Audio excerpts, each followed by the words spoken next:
Hello everyone, and thank you for joining us for our Game Week 12 review show. I'm Chris, and guess what? That's right, I've got the other half of the FPL COUGARS team with me. Kieran, hey. Good evening, guys.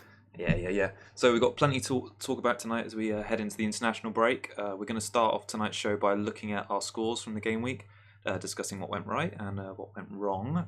We're then going to take a closer look at the fixtures, the form players and teams, and talk about who can make a big impact in game week 13 and the next couple of game weeks.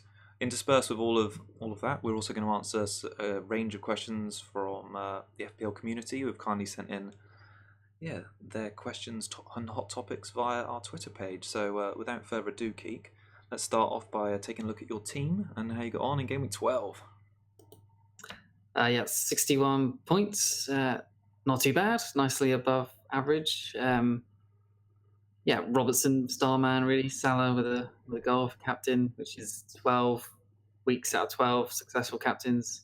Never had that before. Obviously, going off the sort of Salah and Aguero rotation, and Hazard once.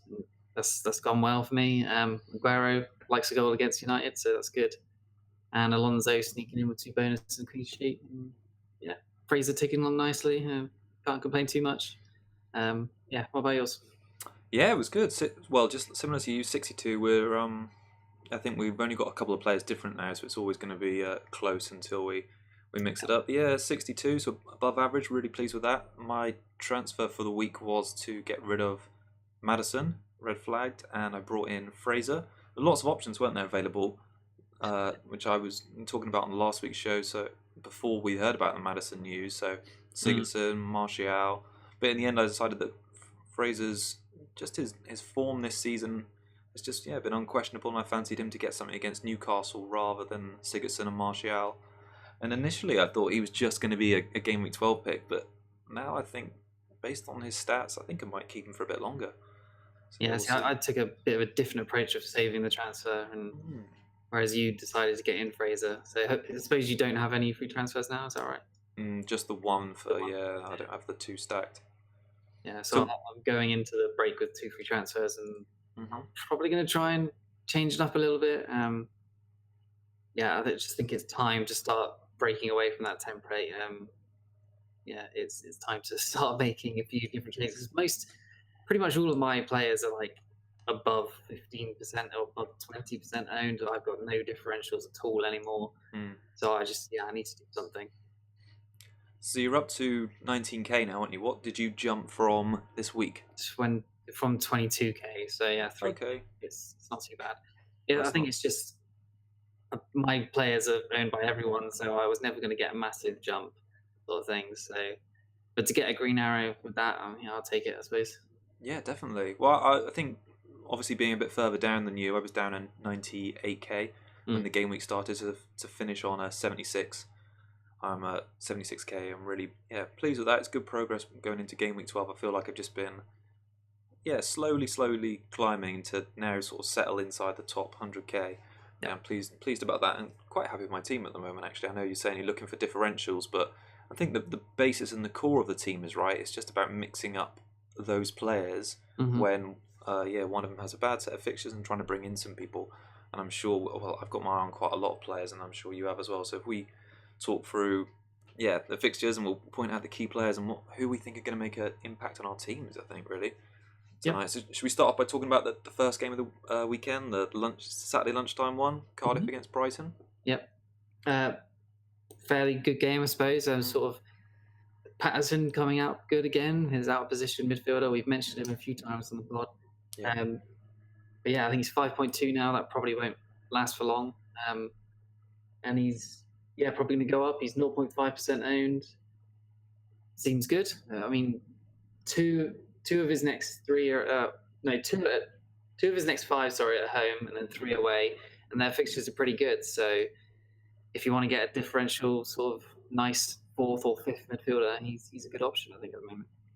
What do you think? Yeah, agree. Yeah, definitely. I think he's a lot of people have had Hughes in from Watford in their team. He's been I've seen quite a lot of people on Twitter have had him for quite a while. And Tom Kearney as well has popped up in a few people's teams. And I think with Patterson, like you say, you're getting that out-of-position striker. And 3 goals and 1 assist in the last 4. averaging over one shot per game. Had 3 touches in the box against Brighton. He looks like he could add to that tally, I think, in the upcoming next 5 fixtures, really. So, yeah, was impressed. Yeah, I think obviously Camarasa is still decent option, and I think Murphy is still quite good as well. But yeah, I think Patterson seems to be the way to go if you can afford that a little bit more. Yeah. I think if you sold Bamba, like, I know he got the winning goal, took his shirt off, didn't get that yellow card. Yeah. But he's surprising me, man. I had a look at how many shots he's averaging per game, right? And he's averaging over 1 shot a game for a central defender. So when Patterson's only averaging just like 1.3 and Sol's got 1.1, I was surprised. Yeah, really surprised. But he's got 2 goals and 1 assist so far this season. He's 4-5, and those fixtures. If you're gonna gamble on a defender picking up some attacking returns, especially the sort of thing you want BVD to be on, like 2 goals, 1 assist so far this season. But yeah, it's not happening. He's just getting his head on things in the box, or his foot to it, as his or his hand. Yeah, or his hand. Yeah. So no, I was impressed with that. What did you make of the other flip side of things, Brighton's defence? Because that's Dunk scoring again, hasn't he? Yeah. Yeah, Duffy as well is obviously getting assists, and he has done in the past, and he looks a threat from set pieces as well. So they're both providing real good value. Ryan, his clean sheet has sort of dried up. None in the last 2. Worry slightly for that. Anyone who's got him in thinking, I have to get on these clean sheets quick and these big monster points from him. But yeah, that seemed to have dried up, which is annoying. Murray as well. He was a bit anonymous, wasn't he? Yeah, he was. Yeah. For a Mitro downgrade or sort of side grade replacement, anyone that went their way is definitely a bit disappointed. Anyone that's went to an Auschwitz is disappointed as well. But so hard to say to advise of any of them to get, but I think Dunk could be a good option. 4.4. I think, especially with teams like Brighton and Cardiff, you've really got to play the fixtures. And I think after Brighton have got Leicester at home next weekend, and they're notoriously much better at home. After that, they play Huddersfield, Palace, and Burnley. And none of those teams, I'd say, are really going to score a lot of goals or create a lot of chances. Palace, especially, are looking really blunt up front at the moment. Huddersfield aren't the sort of team that are going to score really more than 1, or have looked like scoring more than 1 recently. So I think you could probably see, at least maybe Burnley, probably the most threatening out of all those I've mentioned, but I think you could see a couple of clean sheets in the next 4 for Brighton, and I think Dunk and Duffy are looking at good value, especially with their recent involvement. So again, it's funny because in previous seasons we haven't had such luxuries of these premium defenders scoring loads of points. Yeah, and we relied on 4.5s to get the odd clean sheet, the odd goal. Yep. And now we have some viable 4.5 mids 4.5 defenders who are doing that. But it's just the way it's fallen this season that they're not really getting a look in many people's teams. But if this Mendy news, which came out today, comes to fruition, that's that he's potentially got some sort of knee issue that may need a bit of surgery. So they could be a replacement option, I think. Yeah, I mean, Duffy's done well for me last season, so I've got previous with him and I like him. So I might look that way. Yeah. Cool. Huddersfield, West Ham.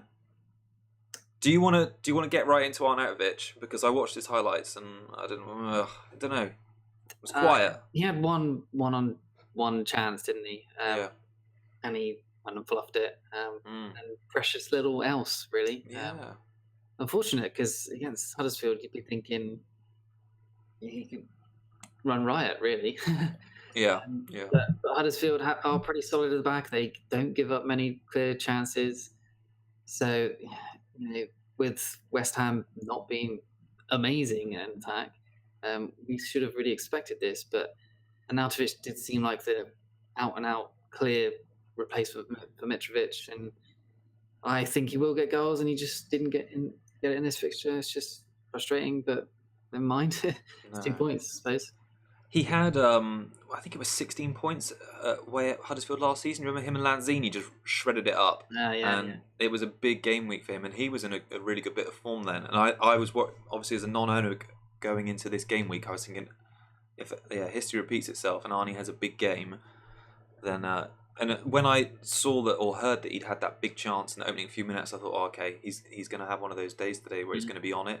Yeah. Didn't happen, and yeah, just I had a look into what he was doing. Only 2 touches in the penalty box all game, which really surprised me. The goal was a bit of a scramble, wasn't it? And the recently bought in Anderson, Felipe got it, but yeah, other than that, he didn't seem too involved really. Just the one shot on target. Yeah, not too worried though. I think he'll continue to provide value. I think he's a good player, and Anderson has given him the chances, and everyone else. So yeah, just frustrating. Those games happen, don't they? So yeah. But serious question: would you play him at home to City, given their defence, or would that be where you take your first sort of risk that you're talking about? Because I can't see him getting anything. Or is it just too crazy to? I was personally thinking of benching him, but just I don't know. I don't like benching more than say 5 million players. Yeah. I probably will play him and just hope he just gets 2 points. And so what? Fine. Yeah. I really didn't bring him in for goals against City, so it's just the fixtures afterwards, really. So not expecting much. If United can't do much against them, then I don't expect West Ham to.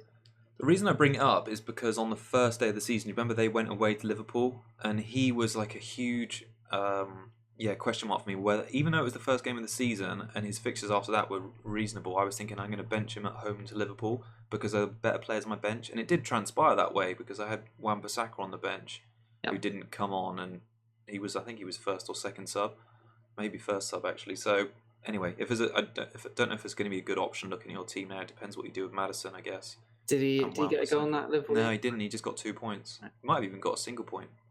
But yes, so I remember thinking at that. That's why I only bring it up now. Just that it's worth mentioning. He had a tough game away against a tough defensive team, and I suppose if City. Although if City keep and Ederson gives away another penalty, then who knows? Yeah, I hadn't really thought about benching him yet, to be honest. But I'll have to think about it more. Yeah, for sure. Yeah. So I wanted to pick up on Fabianski because I had him at the start of the season. I took him out when he was just showing he wasn't getting many clean sheets, and West Ham were looking really poor. This was about game week 4. I wildcarded him out, but he's proved again that he doesn't need a clean sheet to get points because he ended on 5, so 6 saves and 1 bonus. And of all the 4.5s, or of all the goalkeepers that started 4.5 at the beginning of the season, he's only 6 points behind the leader, which is Hart on 51. So I think he's, especially with those fixtures, man, he's got great chance to catch up and be the sort of best in that price bracket. I think they've got 4 home games in the next 6. Starting with this Man City one, game week 13. I could see him, proving his value. Keep a clean sheet, and then it's like and then Arnautovic and Anderson or whatever haven't gone crazy. Yeah. And he's getting a few saves. He'll probably be in the bonus as well, and you're probably thinking Ryan scores of 12. Points, 13 points, something like that, and that's great for a 4.5, isn't it? Yeah. Well, that's what he can do. It is. He can, funnily enough, especially against bigger teams, because West Ham seem to be conceding a lot of shots and savable shots at that. He's just picking up these saves and racking up those points. Yeah, so I think he's one to keep an eye on. I've kept Hennessy through this bad run now, so I feel like I've got to persevere and at least get some good fixtures out of him. So. He's not quite on my watch list, but he's at the back of my mind thinking, okay, maybe. Do you want to just... I've just got to give you some props, really, because on Thursday or Friday last week, you said, what about Pritchard from Huddersfield? Yeah. And I said you were crazy. I said you were crazy. And I still think you're crazy, but yeah. So these are the maverick moves I need to be doing. Yeah. Instead of saving that transfer, I could have got decent points from Pritchard. They're 0% owned. That's a differential, right? Think about it. How many did he end on? 8 or 7 or so? I'm not entirely sure. No, I don't know either. But I know he got obviously the goal, at least 7. Yeah. I think he got 2 bonus. So okay, so 9 points. You would have loved 9 points this game week up to 70. Yeah, that would have been huge. I mean, it was only his second ever goal though for Huddersfield. No, I know. I watched him in the I think it was the Monday night game the week before, wasn't it? And I thought he looked like promising, and he was getting in the right places, but obviously no end product. And I just thought it could be worth it. Like against West Ham with a bad defense, he could be great. But he's probably not going to kick on. This is probably his goal and done for the season probably. And I wouldn't advise getting him, but I just thought about it as a Maddison replacement. So well, got to mention it because it could have been a cool move, but wasn't to be. No. Do you want to move on? Is there anything else you want to talk about from that game? Anyone catching your eye? Anderson as one of the Maddison replacement options scored. He was kind of lucky to get that goal for it to drop to him. But yeah, good finish though. Anyone who went with him with the double up, they did well there. So good for them. But obviously he's got City next, and you won't expect much from that. No, I think a dead fixture for the next round. Yeah, I think this was an interesting game because a lot of people will be buying West Ham assets for their good run. And this is like the last game before that run that you sort of judge them on, because I don't think you can judge them on the game against City. So to have them, the only player that really stood out for me was Fabianski. But we'll see. I'm sure Arnie will try and change my mind in that City game. Mm-hmm. Leicester, Burnley, 0-0. We wanted goals, didn't we? We thought we were going to get goals. Yeah, especially in the first home game since the chairman or owner passed away. But yeah, Chilwell, another clean sheet. 2-2 now. It looks decent. Pereira as well got 9 points. He got the full bonus. Like them as a defensive unit. Schmeichel could be an option, possibly. But yeah, I mean, going forward, Vardy not looking great at the moment. All these great fixtures, and he's not providing anything at all. I think they really miss Mahrez, don't they? They do, yeah. Maddison out, their creative flair in the midfield is just kind of missing, isn't it? Really. Gray didn't really step in and do much either.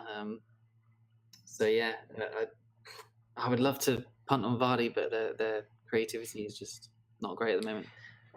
Yeah, it's been a massive drop-off, hasn't there, from last season? Like, we thought Maddison would fill that gap, and for most of the season he has been. Yeah. But in behind Vardy, they've had Iheanacho, Gray, Albrighton's played sometimes. Is it Gazal as well? Yeah. That's played from the right. I think he played number 10 at the weekend. But yeah, but to score no goals in 5, considering what good fixtures they've had, is a bit of a surprise. So if you're still on, I think he's under 5% owned now. But if you're still on him, I think it's even with those fixtures, it's time to move on because he's so expensive, isn't he? And there's players in the prices that are just way lower, performing way better. So it's been a strange one. I mean, I would assume Maddison will be fit again when he comes back after the break. Yeah. So if Maddison can, hit the ground running again, and if you've kept Vardy, that 5% ownership could be massive if they start clicking. But that's a big risk to take, isn't it? Really, with being so expensive. I think the Maddison injury was an interesting one because it came at a time where a lot of people were already doubting him, weren't they? And it just solidified the idea in people's minds that, look, I can get something better from Maddison something better than Maddison, and so it came to be, really. And I can't imagine many people that held him, like you, for instance. You haven't held him because you're going to play him. You've held him because you want more time to think about what you're going to do with your team. I really doubt the free transfers, really. Exactly. And I kind of fancied Wan-Bissaka to get a clean sheet. I felt like any replacement that I would have got for him would have probably not done much. And Anderson got a goal. I don't really know if anyone else did much, really. Obviously Pritchard, but he wasn't really an option. Jerry D? Yeah, he got a lucky assist, but that's just an assist. Yeah. And I fancied Wan-Bissaka to just get a clean sheet against Spurs, and he was pretty close. So just unlucky, really, I suppose. Yeah. I just thought that free transfer was more valuable going forward, really. Yeah, well, I think you'll know, won't you, in game week 13 and I suppose 14 and 15, whether if you reshape your team a little bit, how that might fit in. I just wanted to mention Joe Hart as well because he got his second 10-point game of the season in this one. It was a really, really low-scoring BPS, like baseline bonus game. So he only made 4 saves, obviously the clean sheet as well, and he got max bonus with 27, which is really rare because usually players are getting in the 30s and 40s and sometimes 50s to get max bonus in big games. So to get max on 27, I think he shared it with Pereira, didn't he, as well, from the Leicester That's the player. So yeah, I think he's another goalkeeping option that Burnley are known for allowing shots that keepers can save. Heaton and why have I forgotten his name? Pope. Pope, yes, Pope, yeah. Heaton and Pope in the last 2 seasons have been really notorious for save points, and Hart's proving the same this season. So I think it's a case of when their fixtures are right, you just set and forget. They will get these big scores every now and again. So yeah, Burnley with Newcastle, Palace, and Brighton in their next 5, with Newcastle and Brighton at home. I think he's another decent goalkeeper option. You'd be crazy to have kept him, really. Yeah. All their batterings they've had, Hart would have been scoring barely anything. So if you actually had him still, then good on you. You deserve a 10-pointer. Yeah. But I think it's proven though that set and forget works to some degree, because now he is the top scoring keeper in that 4.5 bracket. Yeah. For the season, so 51. I think Edison's on 70 something, and Allison's on 67. I think that might be right. Yeah. So he's only what is that right? I think 15 points behind them or so. You checking? I am checking. Cool. Edison's on 62. Allison 50. Pickford, Hart 51. So there you go. So 11 points behind Edison, even less than I thought. So for what is it, 1.2 million cheaper? Seems like pretty good to me. Pretty good value. Yep.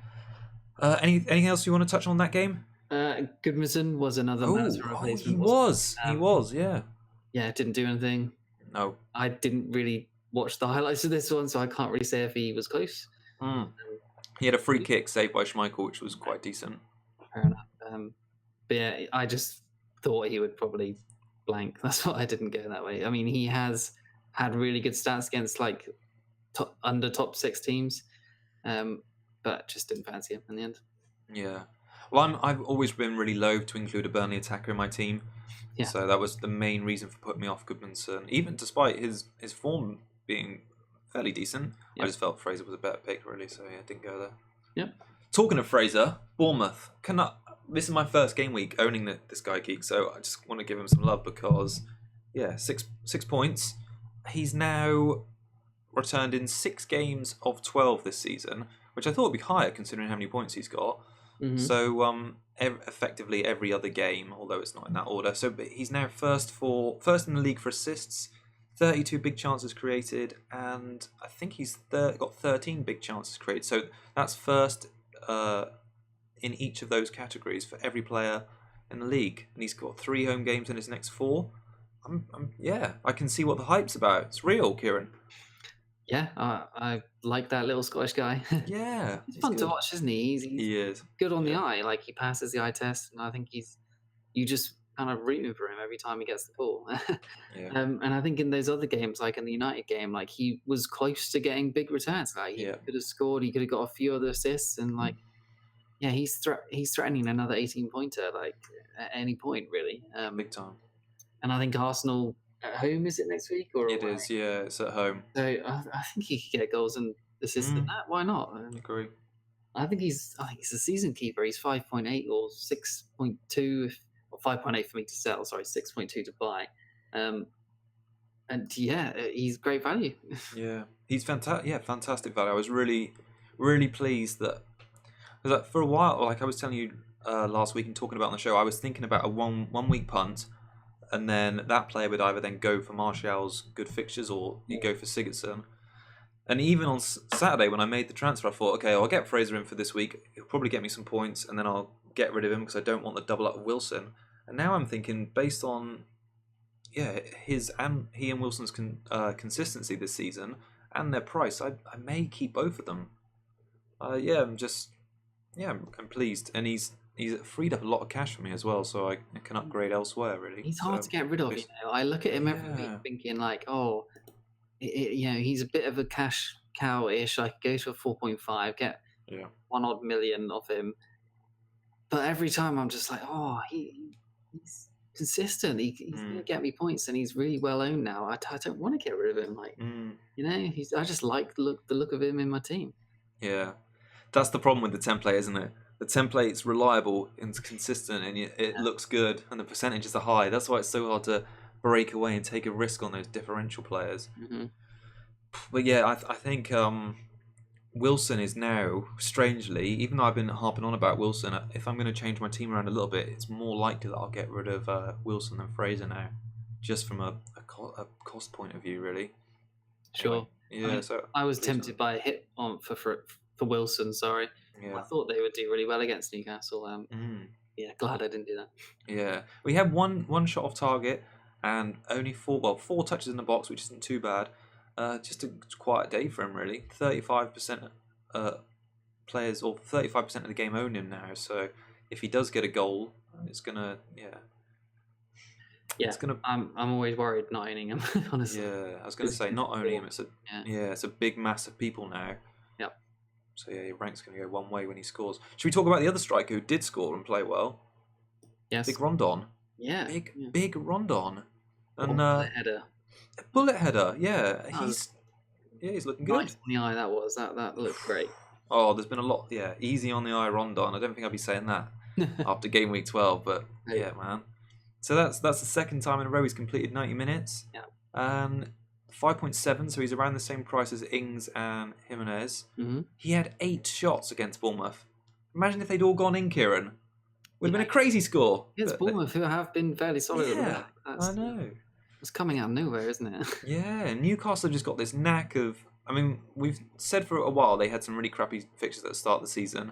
They turned, and now, slowly but surely, they're chipping away. So that's 2 back-to-back home wins, isn't it? Because I think they beat Watford as well. And we're actually talking about them. We are talking about them. Yeah, Rondon. I think he's, a really interesting prospect. Less than 1% ownership. And he's got Burnley, West Ham, the next 2, and they play Huddersfield, Everton and Wolves. It's good. It's good. Can he stay fit, though? That's the thing. Like, is he called up for international break? I don't know where he's actually from. But yeah, is he going to get injured? Is he going to stay fit? Who knows? Like, that's the risk you can run with getting him in, I suppose. I'm going to keep my eye on him, though. Yeah, keep my eye on him. I want to see how he does against Burnley, and then see if he can do it again, basically. Yeah. And then reassess if I want to, head that way. Well, I think I want to see that he can play three 90-minute games in a row. Yeah. Because I'm not getting a Newcastle striker unless they're nailed on. But yeah, he's popped up at the right time to give me an interesting option because we'll talk about it a little bit now. Actually, but talking about what I said about Fraser and Wilson, there's a couple of strikers who, namely Jimenez, who've got 2 good fixtures after the break, and Rondon's got some nice fixtures. I'm thinking, and I know Wilson goes away against City, and I think there's a game or 2 there where I may get rid of Wilson for 2 games and take a gamble on a striker who is not heavily owned, i.e. Rondon, less than 1%, and Jimenez, less than 10%. 2 games, just take that chance in that difficult-ish game against Arsenal and then very difficult away against City. So, yeah. he's high up the watch list. Yeah, I don't see why not when you've got Fraser cover. Exactly. Yeah. But yeah, something to think about. Any more you want to say about the Bournemouth game? Any other players or the Newcastle game, even? No, I think no. Yeah, okay. I'm sticking out. That's fine. Okay. All right. Well, Southampton and Watford. I want to talk about Jerry D. I'm sure you want to talk about Jerry D as well. So, fluky assist, like you said in the game, which fair enough.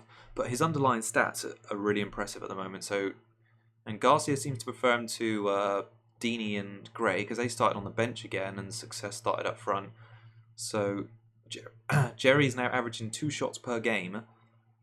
Missed 3 big chances, which is a bit of a worry because I don't know, on Match of the Day you probably noticed that he's getting into some good goal scoring positions and he's fluffing a lot of his chances, which is a worry. Yeah. But he had 7 touches in the box against Southampton, 6 against Newcastle, and those are big numbers for touches in the box. I mean, when we compare that to other players, Salah had 10 against Fulham, so to be having nearly as many touches in the box, getting that high up, I suppose. Another way to compare that is Salah's having 10, Jerry's having 7, and Wilson had 4. So if you look at it like that, it shows that he's in the box being found, and he's either going to get a shot away from that or potential assist is high.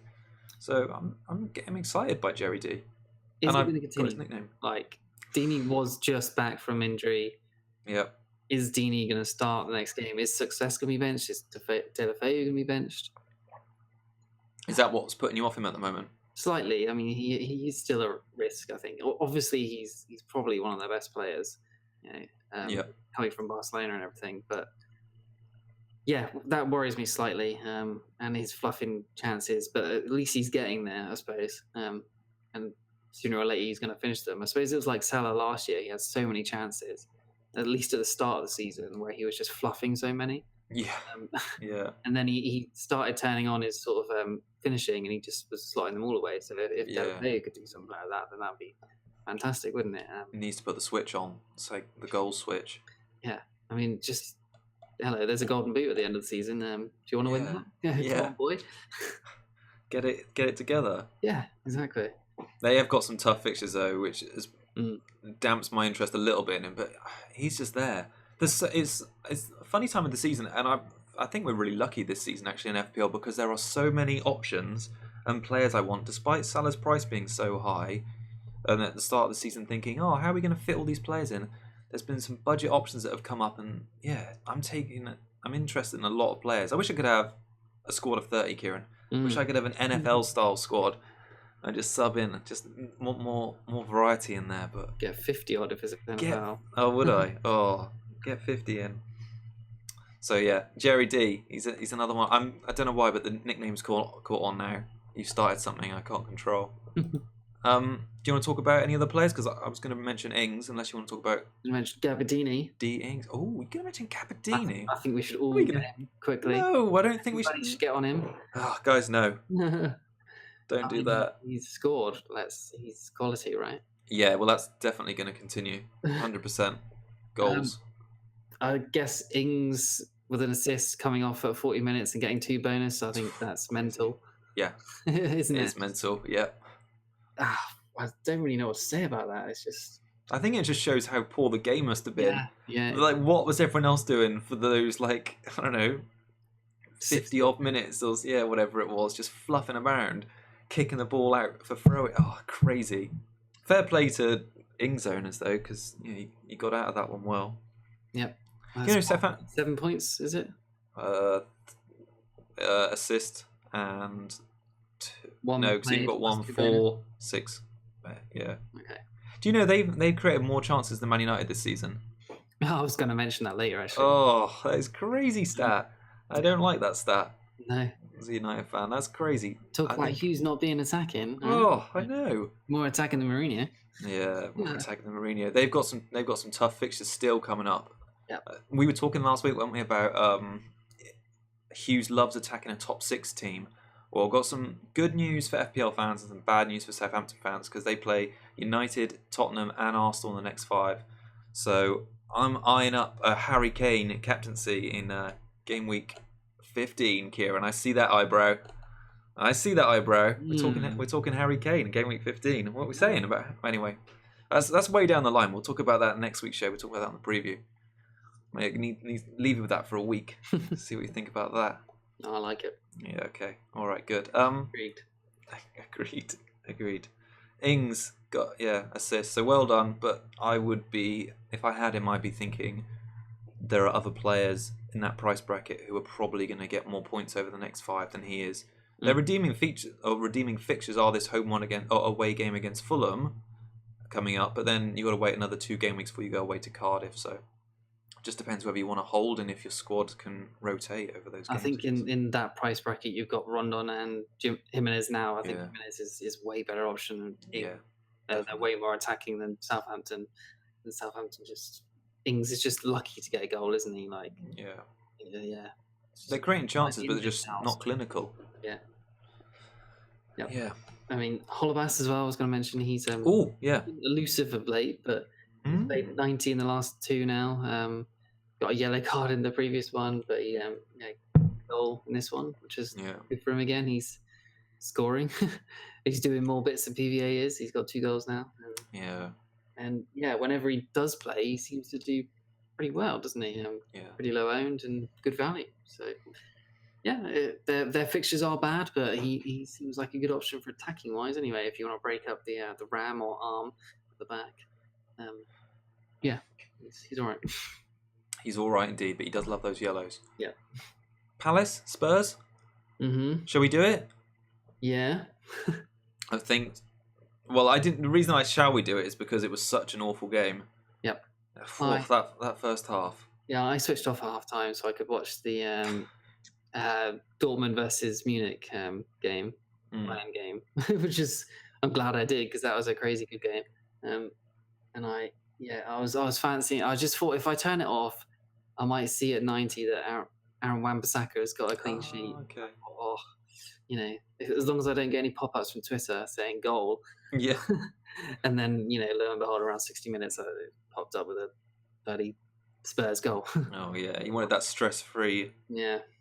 Second half. Well, I think for quite a few players, Zaha being absent would be the main big surprise source of irritation. Yeah, because Roy said on Friday in the press conference that they had no new injuries or no injuries ahead of the game, and then he just doesn't turn up. And I suppose because West Ham rely so heavily on, because Palace rely so heavily on Zaha for their attacking threat. Obviously, it would have made a huge difference to morale and the fans, I guess, turning up. But yeah, they were just poor, weren't they? They just don't look like they're going to score when they don't have Zaha on the pitch. And although they defend quite well, like they're really organised, and I reckon they're going to cause United a few problems, and it's going to be a tricky game for them in game week 13. They do eventually get broken down.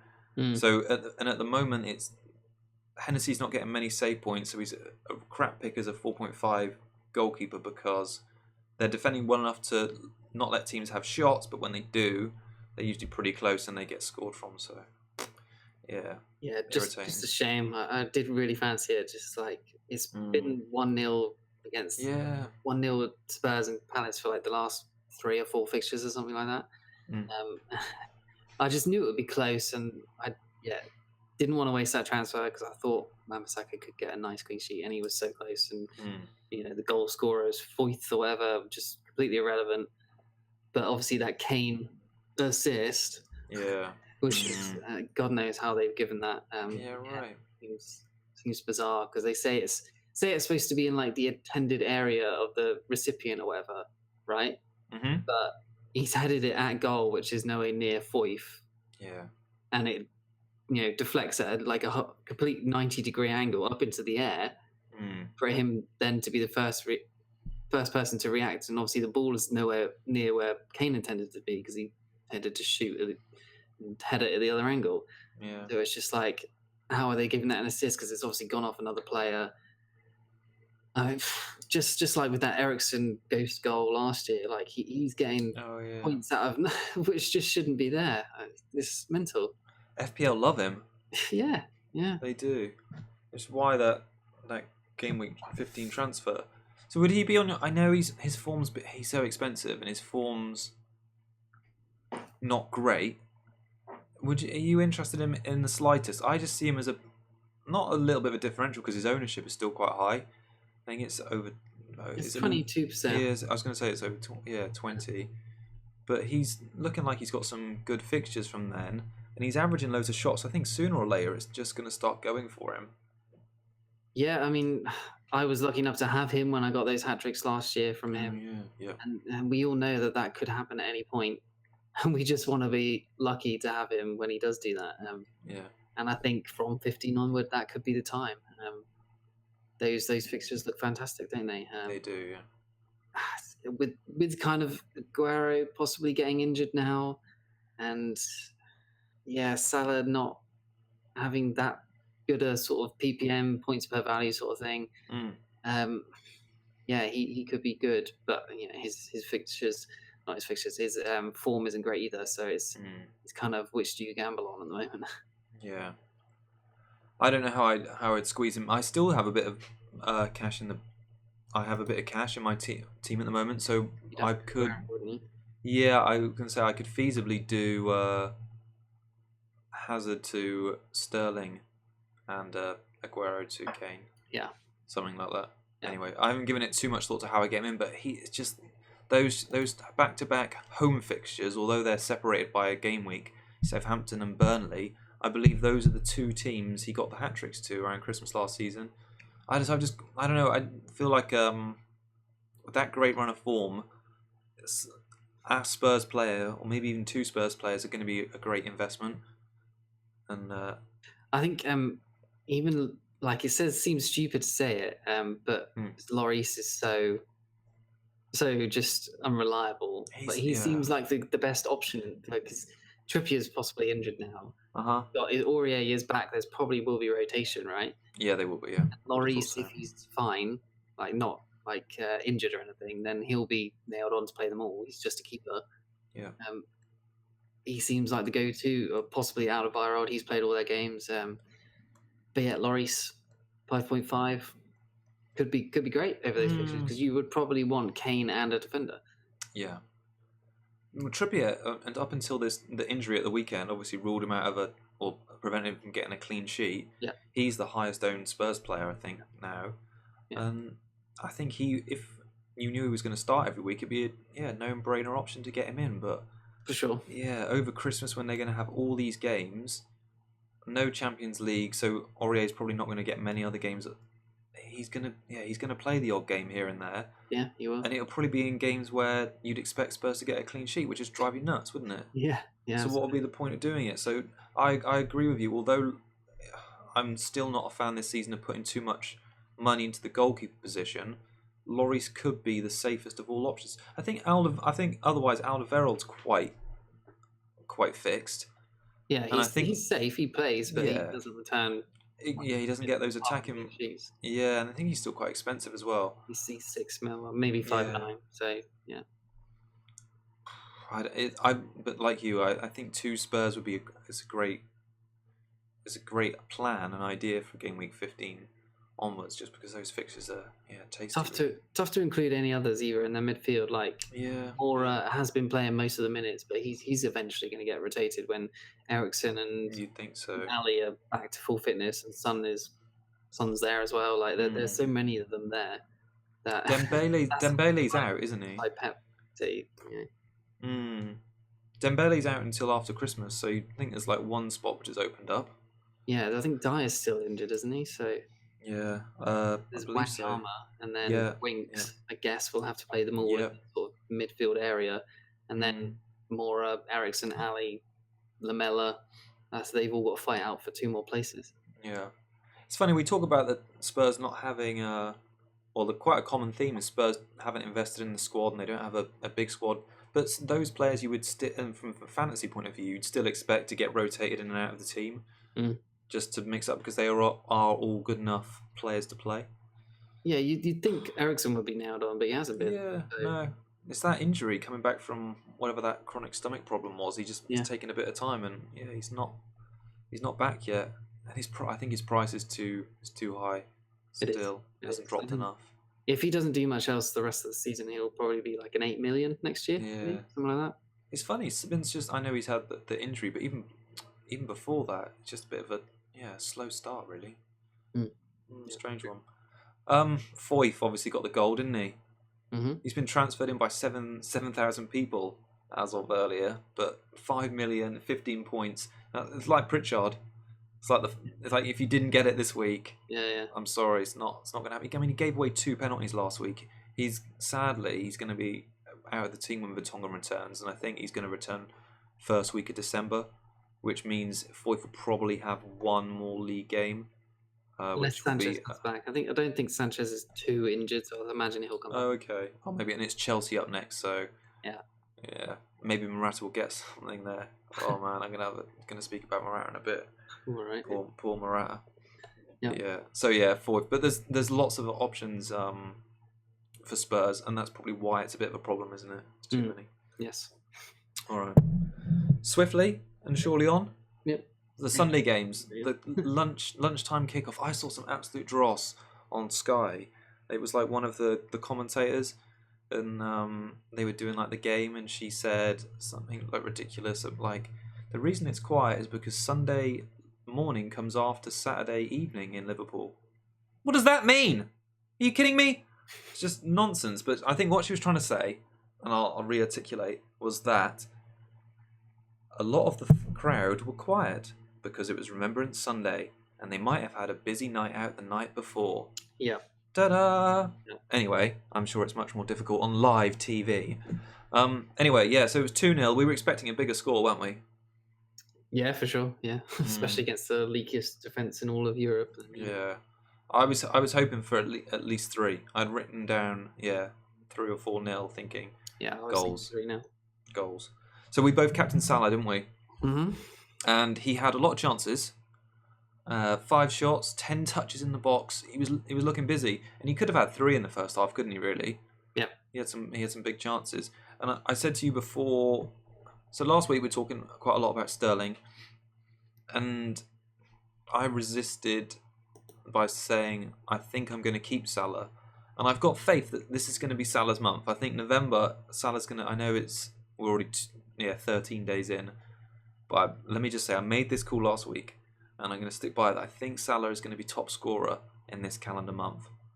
So in all of the FPL players, so we'll see. I'm going to keep him, despite the appeal of Sterling. I think Salah's going to show us what he's about this month. So captain. I think he's going to be a strong captaincy for me pretty much every game this month.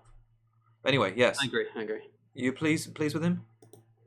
Yeah-ish, I suppose. I think it was kind of strange that he was playing striker. Firmino was playing sort of like cam tennis. Yeah. I guess that's Klopp's kind of way of trying to spice up their attack to try and get them clicking again, because they have been, less than efficient recently, haven't they? They have, yeah. So, but I don't really think that worked that well. I mean, 2-0 against Fulham, not ideal. I think Firmino up the top is probably better. But yeah, if Salah, I think Salah will have a good month as well. Mane is completely irrelevant in this game compared to Salah. Mane captainers will be super disappointed. But I think most of them probably did all right anyway, because the rest of their funds are spread elsewhere, and they weren't really punished by not having Salah, because he only gets the 1 goal, no bonus ever. So that's a consideration as well, because that he never gets bonus. But yeah, Robertson was again star man, back to his assists. Yeah, massive 12-pointer. Great, looked great. Trent as well, assist, 11 points for him. I think his assist was good, but like the rest of his game still needs improvement, especially going forward. His end product is terrible. I keep saying it. He just can't cross. He just can't shoot. Yeah, but he got the assist, Kieran. Training field for a long time, I think. But he's still getting the game time. Lovren was it that dropped out? Gomez played with BVD. They definitely better with Gomez. I think Gomez is great. So a lot of people have asked us on Twitter, one of the main questions about double ups for Liverpool. So I think Klopp's come out and just said that we want to tighten up more this season. Maybe we're not playing as free flowing as last season, but that's because they're focusing on the defensive side, and that's bearing fruit. They're racking up clean sheets this season. They're looking really strong at home.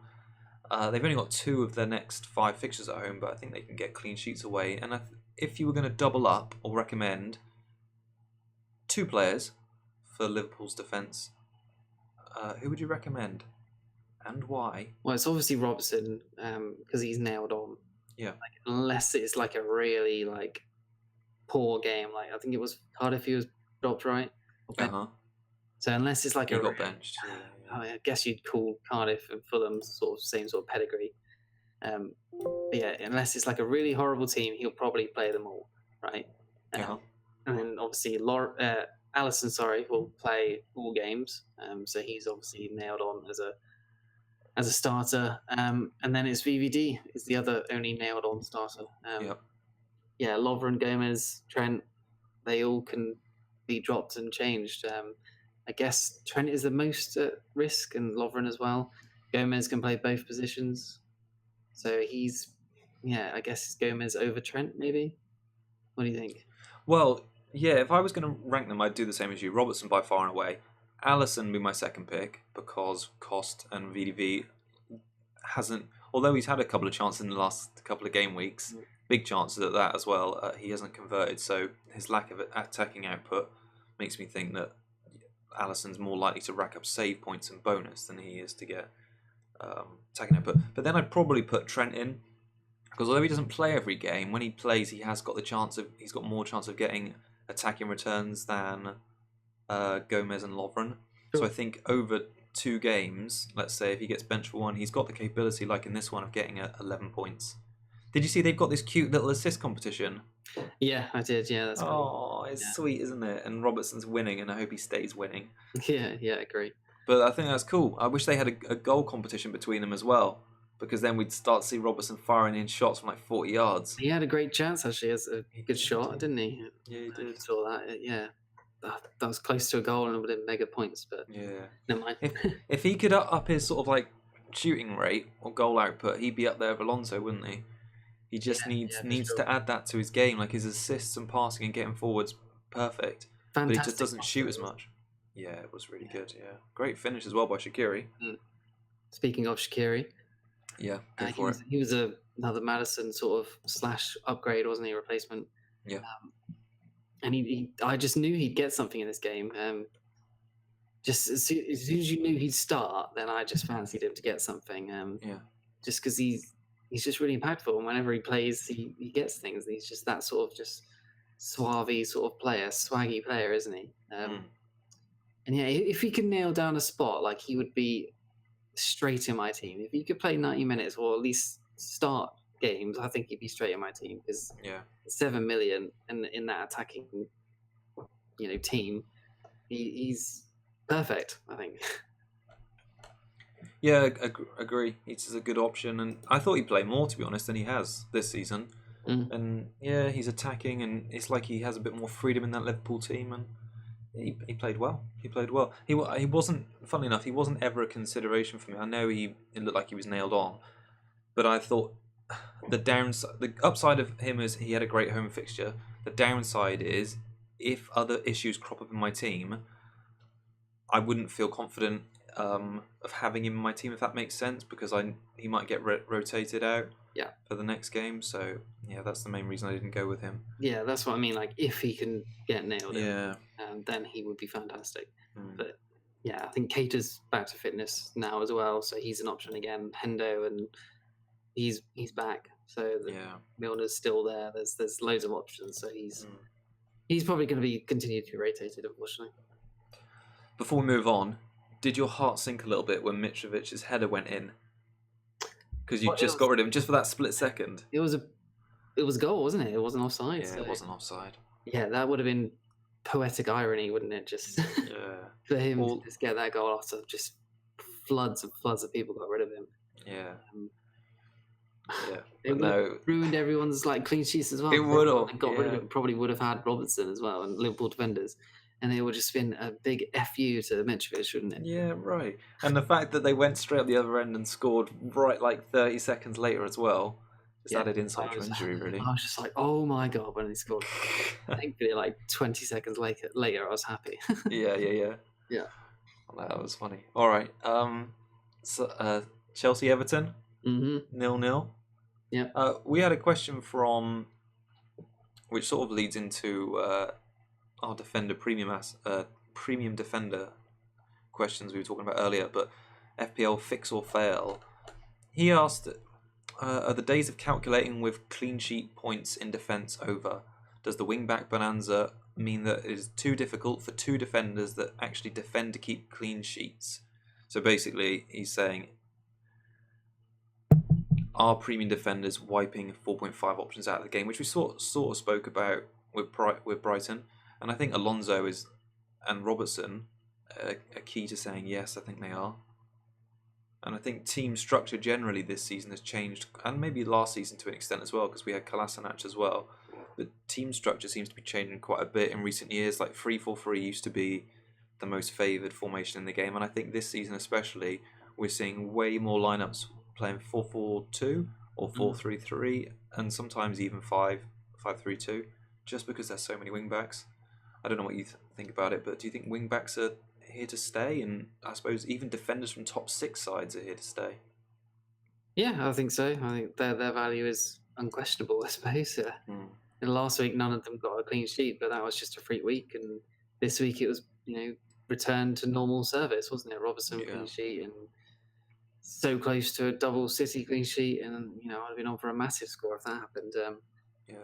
I think if one of the wing backs are bombing forward, then the other one seems to stay back, and it creates like a 3 at the back sort of thing.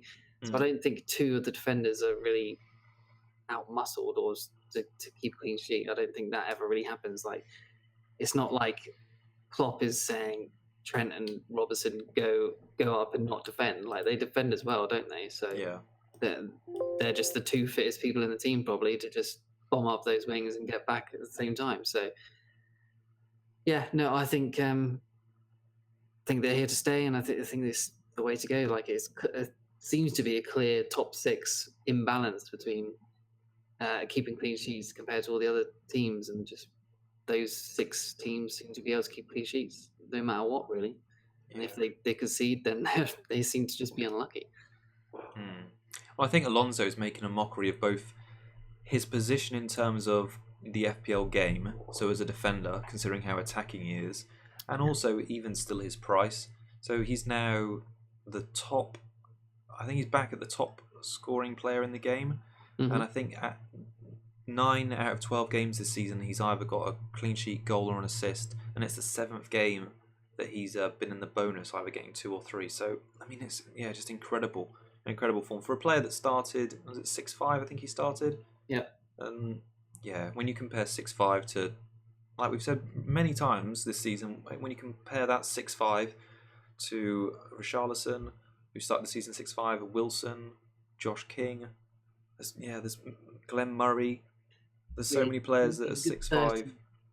Nearly 30 odd points above Richarlison's score. It's crazy, isn't it? Yeah. It's crazy. So I think over maybe the next season or 2, they'll either tweak. Well, I say tweak. It'll need to be a big change, where they'll either add new position in the game. Because it's funny, because although he's usually been a wing back, he's actually playing this season as a more strict left back, and same with Mendy and Robertson, really. But they're getting that far forward, so it's either going to be a big rebalance of their prices. So next season they're going to be like 8.5. Do you not think? Shake your head at that. I can't see that happening. The most expensive ever defender, I think, was Baines at the start of the season. I think he was 7. But I could see Alonso 7.5, 8, 8.5. Depends who he outscores. No, I can't see it. That's 7 highest, I think. Maybe they could like create a new position of like wing back, and then he gets maybe 4 points for a clean sheet, something like that, or 3 points. Yeah. Like an assist or something, rather than 6 or something. But no, I can't. 8 million for Alonso? Nah. I'm basically saying that's how well he's playing. I mean, is that their point to price him out of the game so that nobody? Well, that's the thing. Maybe like what they've done with Salah. Yeah, but maybe 13 is a lot for a midfielder. Is 8 too much for a defender? One like Alonso, anyway. I mean, maybe not. Yeah, maybe not. I mean, he's the top scoring player in the game. He is already outperforming all these players. Yeah, true. So in comparison to someone like Hazard or Salah, he's still a bargain. That's why I'd probably get rid of Hazard. That's probably why I'd get rid of Hazard, because I think Alonso's got the clean sheets and the attacking threat. Yeah, that's a discussion for next summer, isn't it? To see what happens. It is pencil that one in. Yeah. Summer 2019, we'll pick that up again. Speaking of Alonso, though, that crazy volley he had, that would have been amazing if he scored that. That would have been goal of the month for sure or something. Yeah. What a connection. So close, and Pickford good save. But he would have been, I think he hit the post as well. He'd have been on for a 21 pointer or something. Mad, isn't it? That would be close to the 100 mark, and he by well the highest scorer in the game. Yeah. Were you impressed with Everton to keep them out? I mean, you mentioned Pickford there. Yeah, for sure. They did well, honestly. Mina came in for his first game. He looked good. I thought he did look good. Really good, solid. Yeah. I thought they were playing for those corners and set pieces. They were playing to his strengths of just looking super dangerous for those corners. But yeah, I like him going forward, and I like Digny or Digna or whatever. Yeah. He looks great at 4.8. Clearly Baines is out of favour. So I'm looking at one of them going forward for sure. I quite like Michael Keane as well. He seems to be a bonus point hog as well. Michael Keane is, he's usually Yeah. he's scored already this season, I think, in that Bournemouth game. Mm-hmm. Yeah, three really good home fixtures in the next 5: Cardiff, Newcastle, and Watford. Yep. I think there's cause for getting an Everton defender in as well as Sigurdsson or Richarlison, I think. Yeah, I think if you want to bring in someone like Dina or Mina or Keane or whatever, like if you've still got Wan-Bissaka, Yeah. play Mina, say for example, the next game against Cardiff, and then just have bench him and bring in Wan-Bissaka for the game against. I'm not sure who they play with their next game after. I think it's United. Burnley. It's Burnley at home. I've been excited about that game. Rotation there because Palace's fixtures clean up. Yeah, they do. United, so yeah, that seems like a nice way to go, and that is actually something I'm looking at. Yeah, I think there's kicking something under my desk. Oh gosh, be careful! Don't want a metatarsal injury. Sorry, yeah. So I think there's good value to be had in that Everton defence. Pickford, Keane, Digne, those good home fixtures. I think they're all quite low, fairly low ownership as well. So yeah, some good options there. Siggy or Richarlison? Do either of them interest you? You haven't got either, and they've got those good home fixtures. Yeah. How do you fit him in though? Richarlison for the next game, wouldn't I? I wouldn't like to bench him in the Liverpool game. I guess I'd probably play him if I kept him. Right. Got him. I'd be worried not owning him for that Cardiff game for sure. Seems like a no-brainer, doesn't he? Especially for a Maddison replacement. Yeah. So not sure at the moment, but that is probably the way I'll go. All right. Okay. Any more you want to mention? We haven't mentioned Hazard, but that's because he had quite a quiet game by his standards. Yeah. I say that. Okay, didn't he? Just yeah. I think this is he's only had one return in his last 4 now, and it was a assist from when he come on for that free kick. Yeah. Still slightly injured. So this might be sour to say, but is he the one that could possibly go for Sterling? So, not sure. I have been considering it, man. If I'm honest, that he's got that away game against Tottenham. I think Alonso he's proven already so far this season that he can match or cover his points. And I think Man City are looking like a more goal potent team than Chelsea are. Mm-hmm. I mean, proven by their huge goal difference. The only thing which is a little bit disheartening is that home game against Fulham after the Tottenham game, because I really want Hazard for that game. Yeah, so I think you keep him for the next 2 at least. Yeah. Because Sterling will like I've said before, Sterling seems to get rested after international breaks. Mm-hmm. So if you're thinking of bringing Sterling in, just be wary of that. Yeah. And then obviously Hazard has that decent Fulham fixture. Yeah. Maybe you can sort of do it after that around game 14-ish, I guess, or 15. I think that's going to be an interesting test for me, because Hazard can go through like these spells where he's really effective in terms of linking play, but he isn't getting those. I don't know. He's not scoring goals or getting assists. He's just on the edge of things. And we thought this season it was changing. And like you say, the last 4 games or so, he sort of slowed down a little bit. And I don't want to be heading into game week 14 thinking I'm a bit wary of captaining Hazard against Fulham at home, because I shouldn't be thinking that on like a £13 million player. I should be thinking what's definite. Yeah, for sure. But he's giving me those sort of vibes that maybe he's shown what he's like in the past, where he just comes off the board a little bit. Anyway, something to think about. Yeah, we'll see. We'll see. I mean, Arsenal. Sorry. Like, if you do transfer him out for Sterling, it's going to feel bad when it's 44% owners have him playing, getting a haul, and Sterling's on your bench rotated. I don't like that idea. That would be horrible. So that's something to think about as well. Makes me just shiver just thinking about the thought of it. Oh, Kieran. All right, let's move on then, so I don't have to think about it. Should we talk about Arsenal Wolves, and we'll close out on United City? Yep. Cool. Doherty, so close. So close. Big points for lots of people. Oh, he was on 9 points in like the 80th minute. Yeah. And then it all went sideways, didn't it? All went sideways. But I think it was good because he'd not been involved in the goal. He'd got a yellow card, and he was yet still on for 3 bonus. So that's really pleasing that his baseline bonus is still stacking up. So these back-to-back, not back-to-back home games, back-to-back games against Cardiff and Huddersfield. Is it that order? Huddersfield and Cardiff, I think it is. In fact, Huddersfield and Cardiff. Yes, Huddersfield, Cardiff. Yeah. I think I'm looking forward to watching him play again. It's funny, you and I have both had him in our teams now for probably about 4 game weeks, and he's done nothing. Yeah. He's just got 2s and 1s. Yeah. So we need to see something of these next 2 games. Otherwise, I'm going to have to welcome a new defender in the 4-4-2 formation. Yeah, it's just super frustrating that we missed all of his hauls. But it's got to be coming for against Huddersfield and Cardiff, right? Yeah. He's been playing well, man. Really? Yeah. For these... Yeah. Yeah. So that game against Brighton, he was having loads of shots and getting into good positions. And this one, the fact that he's on bonus without being involved in, the goal is a great indicator that we should keep him.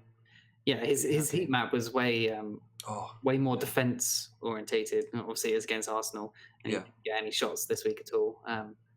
So fair enough, I suppose. Against Huddersfield and Cardiff, we're hoping the other way around. It's all in that other half attack side. Oh, it's for sure. And he links well with Jimenez, doesn't he? So they've got good understanding. So if you can get a nice assist or / goal, that'll be great. Yeah. So talking of Jimenez, that assist in this game, that's 7 returns in the last 8 games. And I don't want to make you think what if, but it was around that sort of time where you said I want him in for that Southampton game. Yeah, frustrating, isn't it? It's just like I've been talking about him for ages, haven't I? You had, yeah. And he had been sort of blanking for quite a while, and then he starts to go on this run, really. And I just have never managed to get him in. It's frustrating, really. And I feel like if I get him in now, is that too much Wolves? Because they're not really, really attacking. No, they're not. So is Doherty enough? I don't know. Obviously, Kamara is sort of just sitting there doing absolutely nothing. And I would like to get someone else in, but... How much do you have in the bank at the moment? Top of my head, it is... Well, I can look. It's 0.6. So. Oh, okay. I mean, I can get him if I downgrade elsewhere, sort of thing. So you could do Maddison to Jerry D. Yeah, something and like that. Kamara to Jimenez. Yeah. Okay, that's interesting. Something to think about. Yeah. Well, he's just offering such good value, really. That price point, the consistency he's showing. Apparently, he doesn't always, or he gets taken off early after international breaks. So in the last 2 games they've played after international breaks, he hasn't completed the 90. He's played like 70 and 80 minutes. So that's something to consider. Yeah, although it's the home game against Huddersfield. And it's also interesting to note that he seems to be scoring more points, or he's averaging more points against the top 6 than against teams outside the top 6. Yeah. So that makes me think that he's getting more space to play on the counter-attack, and he's perhaps not good against the lower block defence. So, yes, although those 2 fixtures are great on paper, I think it's a couple of things to consider there: minutes and how they play against those defensive teams. Yeah, that's why I'm wondering if Doherty is enough. Yeah. Is there anything you want to mention about Arsenal? I think Wolves are lucky to keep that clean sheet a bit earlier when Abba hit the post. That chance that he should have finished that 100%. So it should have been possibly an Arsenal win, really. And then Lacazette blank. 3 of his last 4 have been blanks. Is he going to continue to be value? I'm not sure, really. Their fixtures are getting a bit worse. He is still playing 90, but he's starting to blank, which is bad for his owners, really. Yeah. And then I was going to mention Holding, their defender, Rob Holding, 4 million, 0.8% owned. He started all of their 6 games, and he's played 90 minutes for everyone. Okay. Then he kept 1 clean sheet in that time. Yeah. I don't know if he can keep his place. I mean, Socrates was back for this game, and he didn't take his place. So, he's good value. Their fixtures start to get good, don't they? Around 16, man. Yeah, absolutely. So 4 game weeks time, he could be good. Upgrade possibly. Their form started a little bit because they won 11 in a row, didn't they? And I think they've drawn 4 in total the last 4 games now. Last 5. Oh, was it last 5? Okay. Yeah, they're still unbeaten though. Unbeaten in the last Yeah. 15. That's good. That's really good. But yeah, But they, so they're stuttering a little bit. yeah. Do you fancy them against Bournemouth? If I would score prediction now? I I fancy imagine they'll Bournemouth, man. score. I don't think they'll keep a clean sheet though. Yeah. So I don't know, like a 2-1 Arsenal, something like that, maybe. Okay. I could see a Bournemouth win there, you know. Yeah, I think that could be one of those upset games. yeah, could be. So All I right. suppose Bournemouth are home, aren't they? So They are, yeah. And after the international break, maybe a couple of Arsenal players coming back late. I don't know. Yeah, it could happen. Could happen. Should we talk about the big one? Yeah. Go on then. I haven't really heard your thoughts on the game yet, so as a whole. So do you want to talk about it generally? Just hear what you think about the whole performance. Oh, well, let's talk about Man City first. Just 10 million times better than United, aren't they? Unfortunately to say, yeah, they're just impervious at the moment. Looks fantastic. They didn't look worried that it was a derby at all. They didn't look worried it was United. They just looked like they were just same old City, just destroying teams. There was 44 passes for their third goal. I mean, Matic, I don't know what he was doing, just completely left Gundogan. They had 86% possession in the first 15 minutes. I mean, that's mental. Yeah. And yeah, just United just parking the bus in the derby. You know, the derbies are supposed to be levelers where you just go in and just anybody can win it, but nothing of the sort there. Yeah, David Silva continuing to get goals and provide value, and he's so, he's 8.5 or 8.6, and I don't know why aren't people talking about it. I suppose he's getting goals, isn't he? And Yeah. he just looks like he's integral to that team. He's not playing for Spain anymore, so there's no problem with him being called up and getting injured. Yeah, is he the way to go? Bernardo as well. He's played like 14 or 16 games or something like that this year, including Champions League, and he got 2 assists in this game, and he looks great again. Yeah, a bit of a worry considering De Bruyne might be back soon, so he might be going out, but. Yeah, I'll let you talk about United, then I'll go back in. I just briefly to talk about City before. I think those two have benefited from De Bruyne being out. Yeah, but yeah, been classy players. I think there's just goals in everyone in the City team. In regard to United, I think it just reflected where they are on the table and where City are on the table.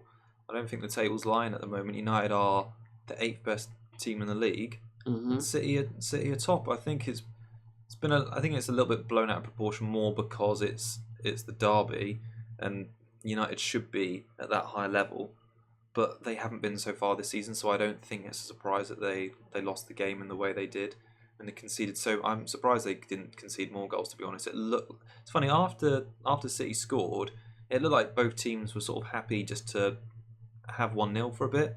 Do you know what I mean? It wasn't that the first half, sort of after the 20th minute, it wasn't that intense.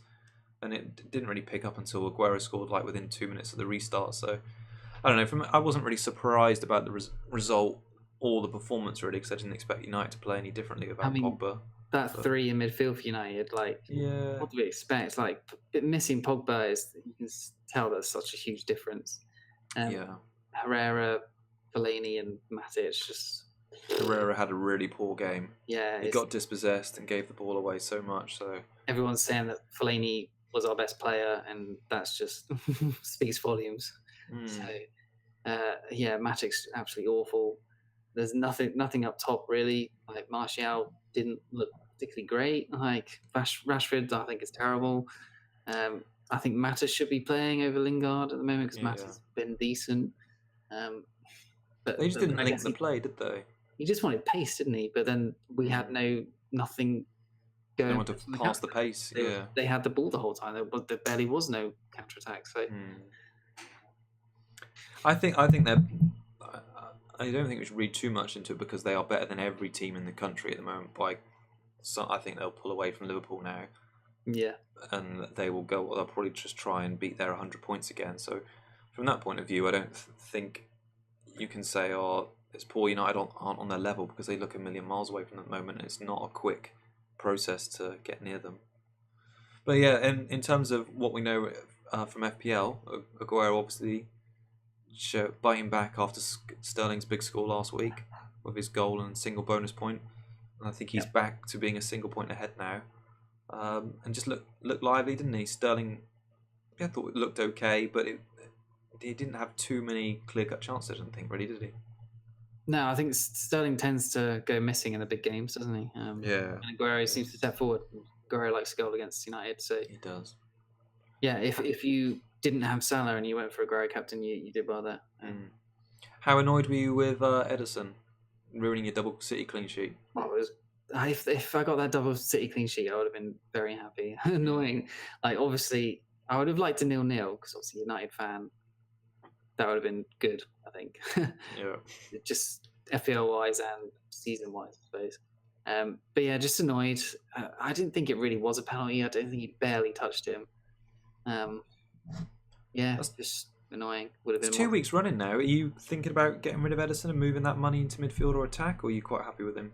Nah, I'm happy at the moment. Okay, all right. I think if anyone goes out of those two, it's Mendy. But I think that double clean sheet is going to come soon, and that'll be big points. Yeah. Because their fixtures are great. They can keep clean sheets against anyone, and they were unlucky not to keep it against United. So I think as soon as that does come through, then I'll be quids in. Yeah, I'd be laughing.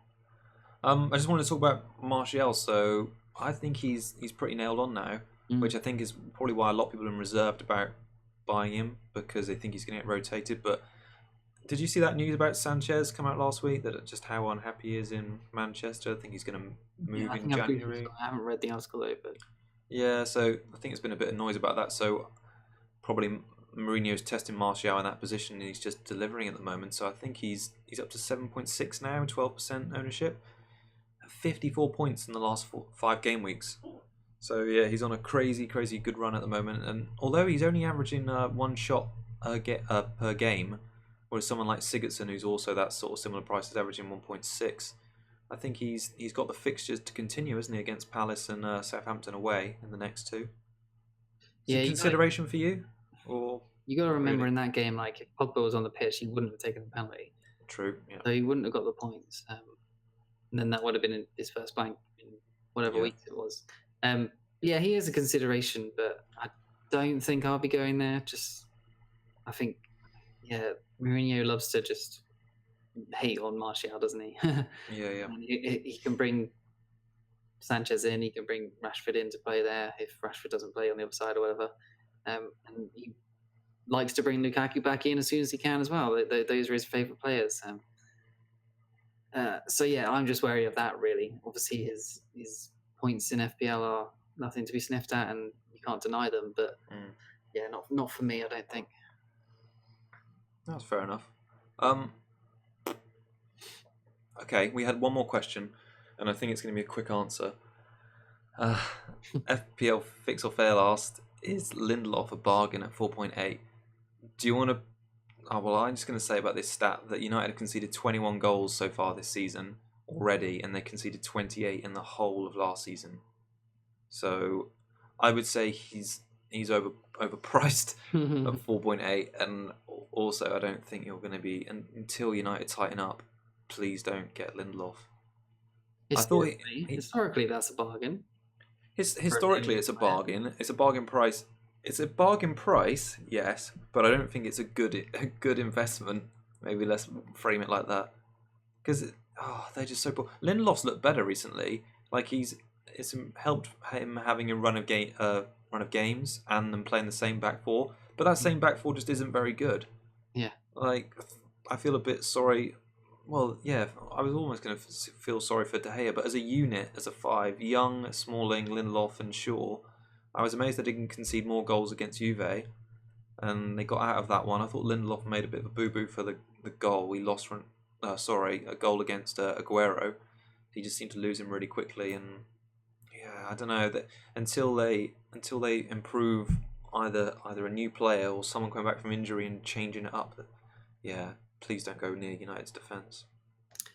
Yeah, I think the rumours or whatever just seem to be that they're going to go after 2 centre backs in the January window, but I don't see how that really fixes. I think Young is the problem.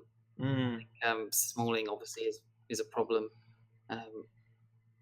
But yeah, I think Lindelof has been great. He's just won the Swedish Footballer of the Year. Yeah, I saw that. Maybe that can make him push on again. I don't think Lindelof has done anything wrong, really. It's the people around him. Smalling has looked as bad as he ever has this year, really. Like, he's never been great, but he's usually been at least reliable. Yeah. Just not great. And just Young is just a terrible defender, in my opinion, and he just shouldn't be anywhere near it. But the alternative is Valencia, who I think is still injured, right? Yeah, I think he might have come back recently, but I don't think he's fit enough to start. Is he injured? I don't know why he hasn't been given a chance. Yeah, I don't know. He played a couple of Champions League games. Yeah, but he's just young, so he probably wouldn't be much of an improvement. No, really. So what have you got there? Like, Bailly's nowhere near it. So yeah, just that 5 is just a mess. Yeah, it's a strange time. I think keep away from them, really. Players. Yeah. Really difficult, but yeah, Lindelof improving, but the United defence not. So yeah, stay away. Yeah. Is there anything else you want to mention about that one? We'll talk about the players about that one. No, I guess that's it. No? Okay. I think that's yeah.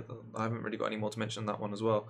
So I think that wraps up tonight's show, doesn't it? I think so. We are planning to do a separate show next week for our Game Week 13 preview, and I'm talking Kieran into doing the live show, aren't I? Yes. Yes, a live show. So we'll test that, and we'll see how it works. But we'll put up some Twitter announcement next week just to generate that interest, guys. But if there's a specific day you think we should do, please comment on our YouTube video and let us know.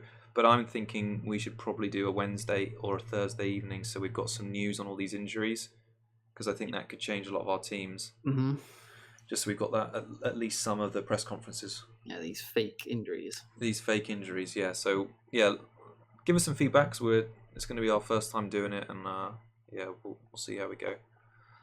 Okay, all right. So, but if you've got any questions about your team in the meantime, usual format. Either leave us a comment on our YouTube videos or head over to Twitter, where you can find us at FPL COUGARS. That's all one word.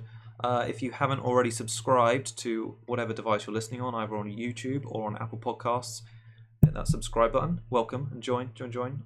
Every week we do a review/preview show, and lots of content on both those channels and Twitter. All right, I think that's it from me. So until next week, it's goodbye from me. Cheers and good luck. Bye, guys.